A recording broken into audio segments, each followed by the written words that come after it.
So from earth we come and to earth we return. Scientific comparison. Point number 1. In cremation, we burn the body, there is pollution. In Islam, when we bury, the land becomes fertile. There's no pollution, there's no burning. Point number 2. When you burn, you chop down the trees. Greenery goes down. Environment is being uprooted. In Islam, when we bury, land becomes fertile, more trees grow. It becomes a manure. எந்த ஒரு மதத்தையுமே criticise பண்ணணும் அப்படிங்கிறதுக்கான நோக்கம் என்னுடையது அல்ல.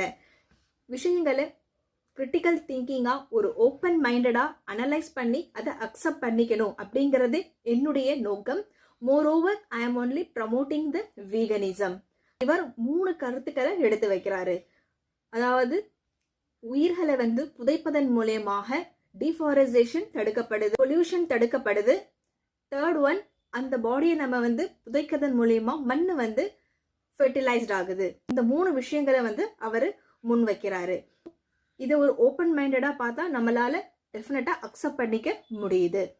ஒரு உயிர் இறந்தாலுமே அப்பொழுதும் இந்த இயற்கையின் மீது ஒரு கருணையின் அடிப்படையில் நம்மை சிந்திக்க வைக்கக்கூடிய இஸ்லாம் நிச்சயமாக பிற உயிர்களிடத்திலையும் அன்பு காட்ட சொல்லுது.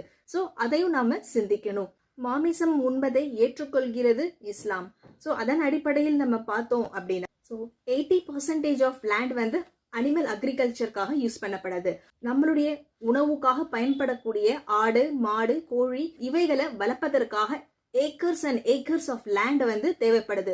ஸோ அந்த இடத்துல அந்த அனிமல் ஃபார்மிங்காக லாட் ஆஃப் டிஃபாரஸ்டேஷன் செய்யப்படுது. அது மட்டும் இல்லாமல் litres and litres of water அவங்களுக்கு மெயின்டைன் பண்றதுக்கும் அவங்களுக்கான ஃபுட் ஹார்வெஸ்டிங் பண்றதுலுமே லாட் ஆஃப் வாட்டர்ஸ் தேவைப்படுது. இந்த விலங்குகளுக்கு உண்டான ஃபுட் ப்ரொடியூஸ் பண்றதுக்காக acres and acres of land deforestation செய்து அந்த இடத்துல தான் கிராப்ஸ் அவங்களுக்கு உண்டான உணவு விளைவிக்கப்படுது. அது மட்டும் இல்லாம மாடு சாப்பிட்டு ஜீரணம் பண்ணும் பொழுது மீத்தேன் CH4 அப்படிங்கிற கேஸ் எமிஷன் பொல்யூஷனை விட 15% அதிகமா வெளியாகிறதுனால குளோபல் வார்மிங் ஏற்படுது. ஸோ இதன் மூலயமா லாட் ஆஃப் நேச்சர் இம்பேலன்ஸ் ஆகுது, கிளைமேட் சேஞ்சஸும் ஏற்படுது. ஸோ என்விரான்மெண்டல் நம்மளுக்கே தெரியாம நம்ம அதை இம்பாக்ட் கொடுத்துட்டு இருக்கோம். ஸோ 1 கிலோகிராம் ஆஃப் மீட்டுக்கு 15,000 லிட்டர்ஸ் ஆஃப் வாட்டர் தேவைப்படுது. அதே மாதிரி 1 கிலோகிராம் ஆஃப் மீட்டுக்கு several number of plant based food தேவைப்படுது. ஸோ பெரிய பெரிய மரங்களை டிஃபாரஸ்டேஷன் பண்ணி தான் அந்த இடத்துல கார்ன் கிராப்ஸ் விளைவிக்கிறாங்க, எஸ்பெஷலி ஃபார் அனிமல் ஃபுட்டுக்காக. ஸோ அனிமல்ஸ் நம்ம கன்சியூம் பண்றதுக்காக.